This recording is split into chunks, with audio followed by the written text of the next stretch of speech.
let's get this up and up. So if you are joining me on Facebook,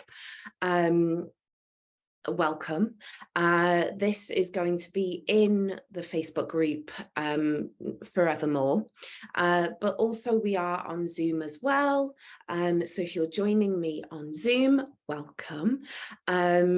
This will also be emailed out to you, so you will have lifetime access to this. But welcome, welcome, welcome, welcome. Merry Christmas, or as we say in Wales, Nadolig Llawen.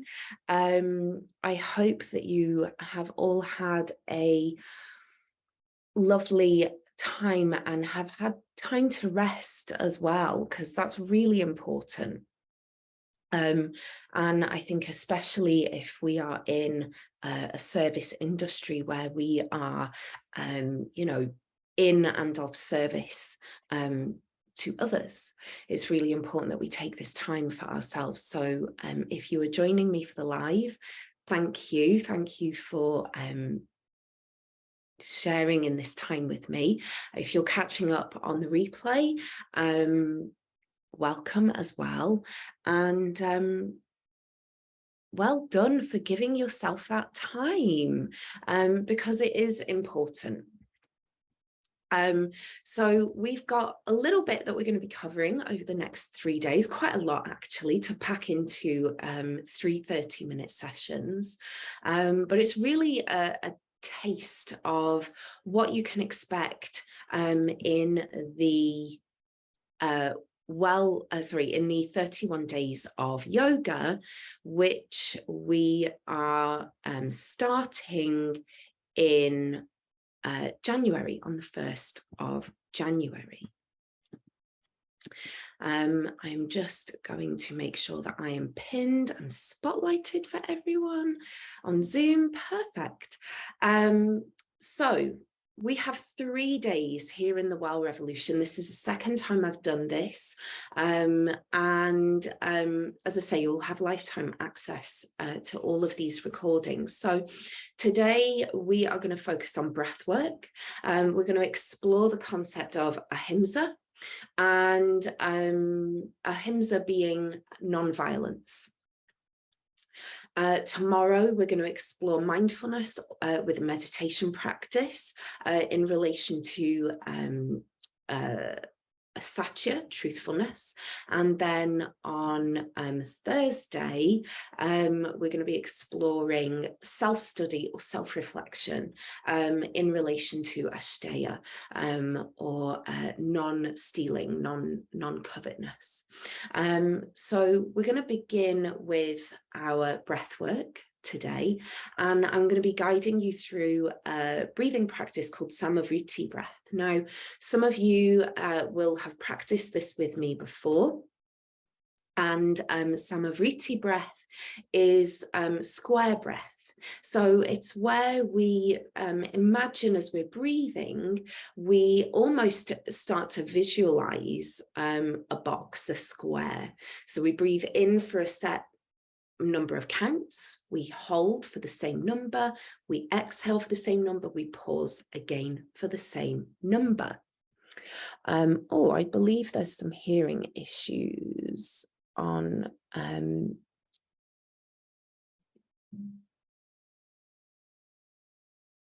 hopefully this will work then. Fingers crossed. I'm not on mute on Facebook. I'm not on mute on Zoom, so I'm not entirely sure what's happening, but thank you. Hopefully that will work. Let's try that. Fingers crossed. Because we want this recording to stay in the Facebook group, and I really don't want to have to delete it. So let's start with what Ahimsa is. So first of all, Ahimsa, Satya, Asteya, they are 3 of the yama, and the yama are part of the 8 limbs of yoga. So the 8 limbs of yoga are a really nice place, I think, to start in our exploration of yoga philosophy. And you can sort of think of the yama and the niyama, for example, as ethical codes, moral codes to live our life by, things that, values that we hold. And they're probably values that you hold without really maybe realizing it. Sometimes it's nice to explore them in a little bit more depth and explore what they mean to us on a personal level, and how we can share that with other people as well, share it with the people that we love, with our family, our friends, and our wider community, and even beyond that as well.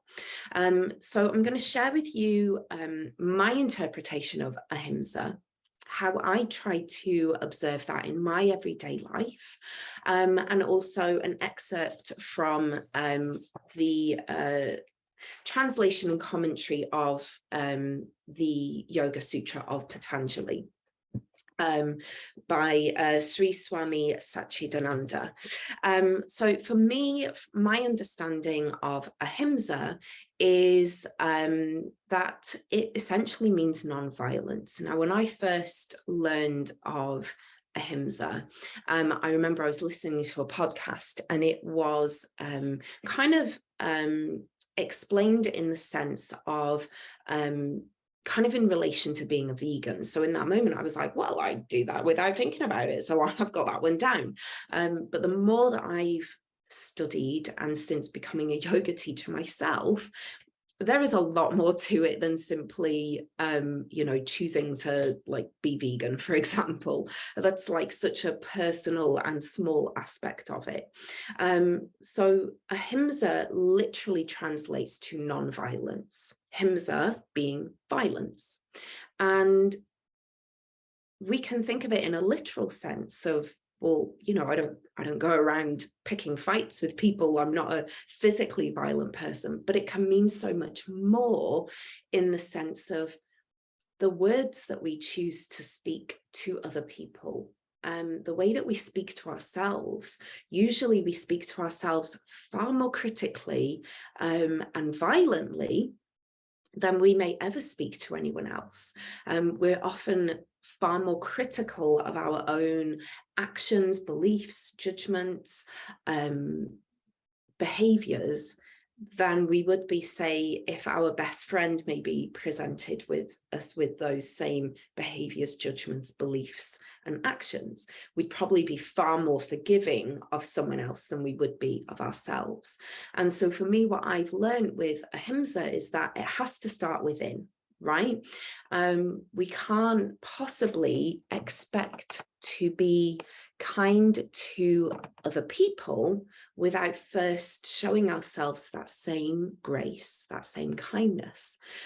I think it's also very easy to get wrapped up in the whole, if you can be anything, be kind, kind of, I don't want to say movement, but concept, if you like. I see that bandied around so much on social media. Be kind, be kind, be kind.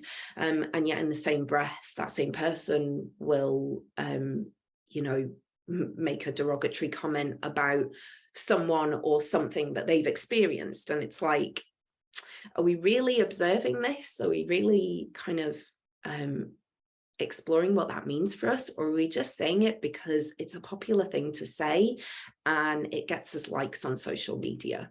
And so I really think we have to think about what is our intention with it. So initially for me, my intention was, well, I'm a vegan, so I'm already doing it. And that was very kind of ego-led, if you like. And then as I explored more, I kind of realized I really need to explore more how I can be kind to myself. And I've learned as well over the last 12 months through having regular therapy sessions, for example, that I censor myself heavily, and I often will share things, but usually with a caveat. And so I'm really learning to unpack that. I'm learning to be try to be kinder to myself so that I can give myself that same grace that I will readily give other people around me. And so I really invite you to explore how you can be kinder to yourself in the first instance, to notice the behaviors, notice the words that you maybe say in your own mind, before you start thinking about how you can be kind to other people, because it has to start within. So with that in mind, we're going to begin our breathing practice, Sama Vritti breath. And I really encourage you to consider the thoughts, the beliefs, and the judgments that pop up as you practice, and then your awareness of those thoughts, beliefs, and judgments, and then your thoughts, beliefs, and judgments of the awareness of those original thoughts, beliefs, and judgments. Because often when awareness comes in, we think, oh, well, I have awareness now, so that's it, it's sorted. And that isn't the case. The awareness is the first step. Often it can take a long time to adjust, change, transcend behaviors that perhaps we have had for a long time, that perhaps we've had since childhood, right? And so again, we have to give ourselves that grace and that kindness, that non-violence, Ahimsa.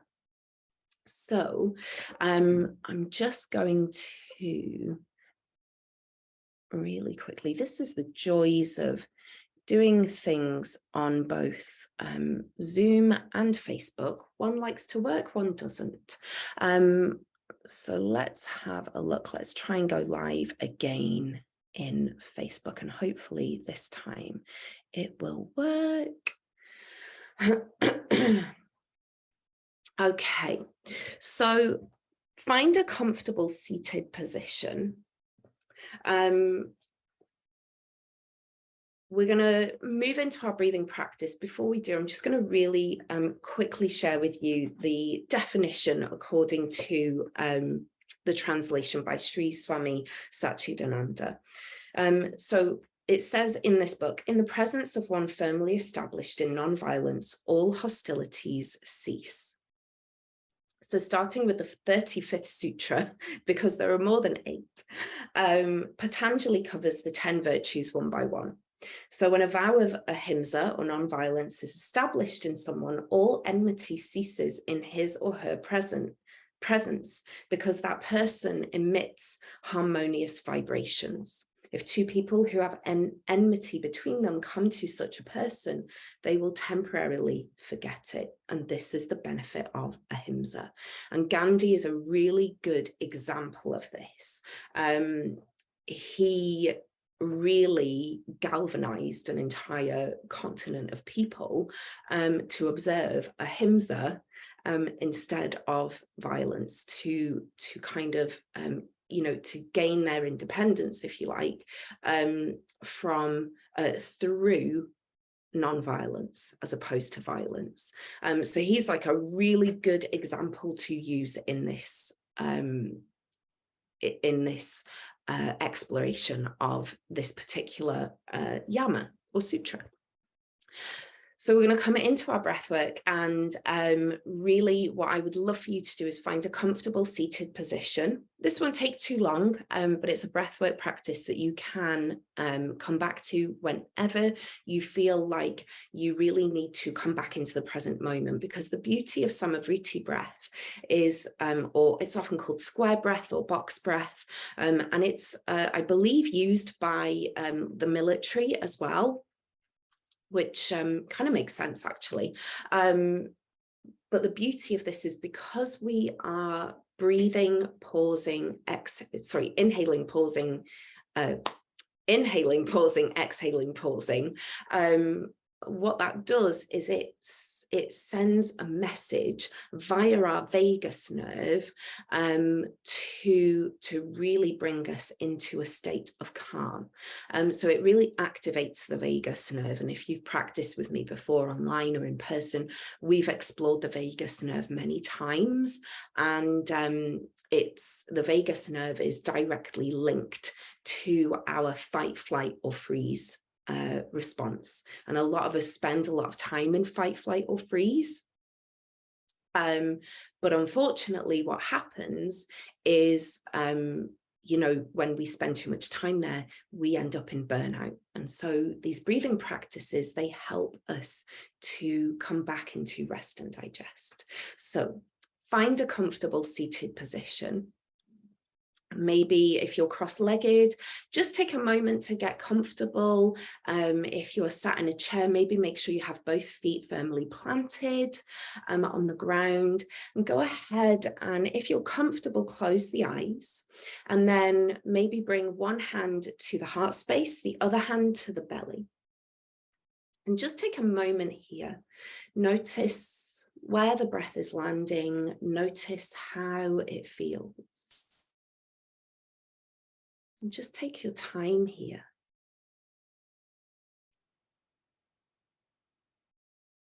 Just noticing that natural rhythm of breathing.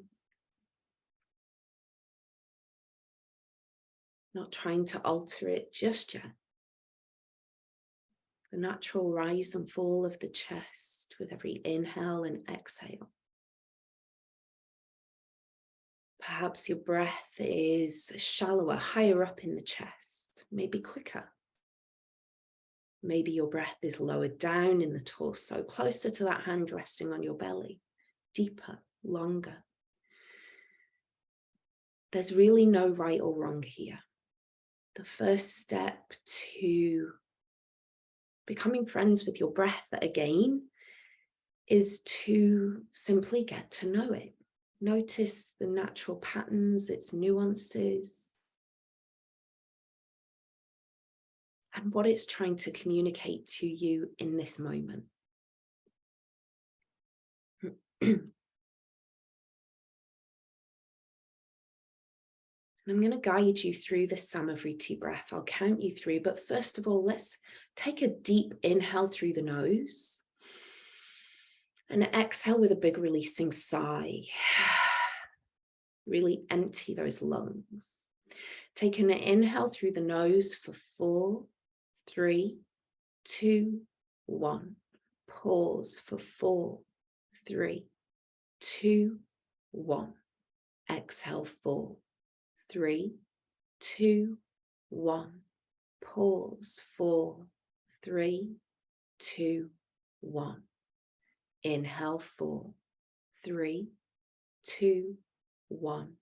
Pause 4, 3, 2, 1.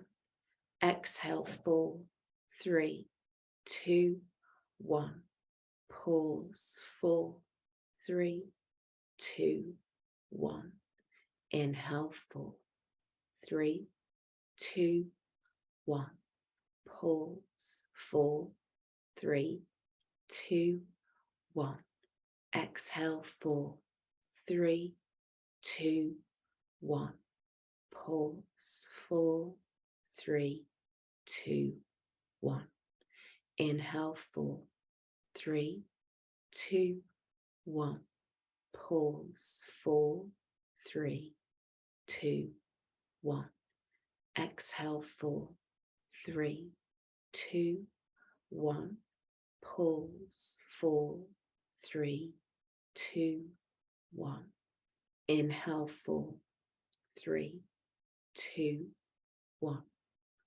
Pause 4, 3, 2, 1. Exhale 4, 3, 2, 1. Pause 4, 3, 2, 1. Inhale 4, 3, 2, 1. Pause 4, 3, 2, 1. Exhale 4, 3, 2, 1.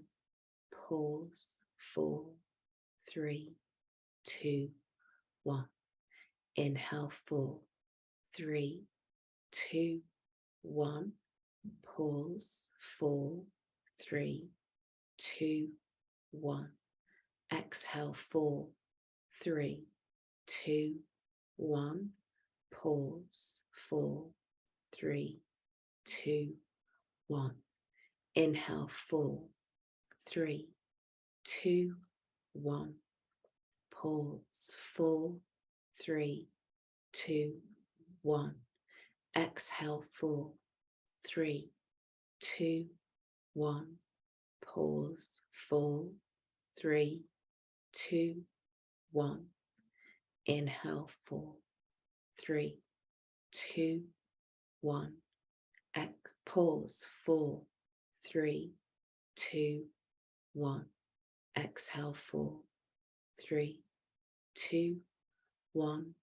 Pause, 4, 3, 2, 1. Inhale, 4, 3, 2, 1. Pause, 4, 3, 2, 1. Exhale, 4, 3, 2, 1. Pause, 4, 3, 2, 1. Just take a moment here, returning to your natural rhythm of breathing. And taking a moment to notice where your breath is landing and how it feels.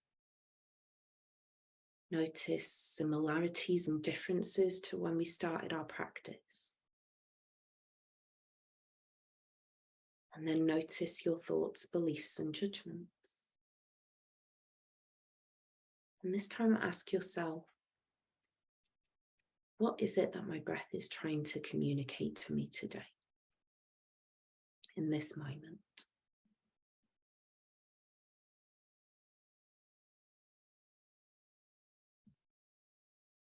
Take some time here to notice the nuances and the patterns of your breath as you return to your natural rhythm of breathing.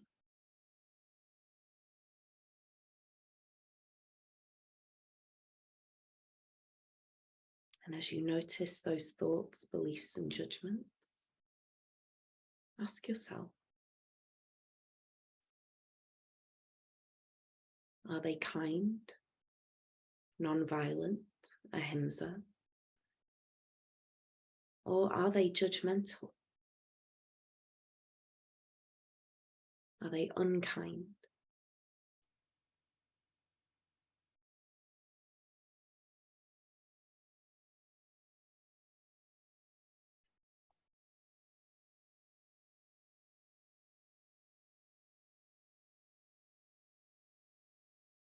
And then bringing the hands together in front of the heart space, palms together. Start to rub the palms, feel that warmth, heat and energy start to build. Placing the hands over the eyes, feel that warmth, heat and energy resonate.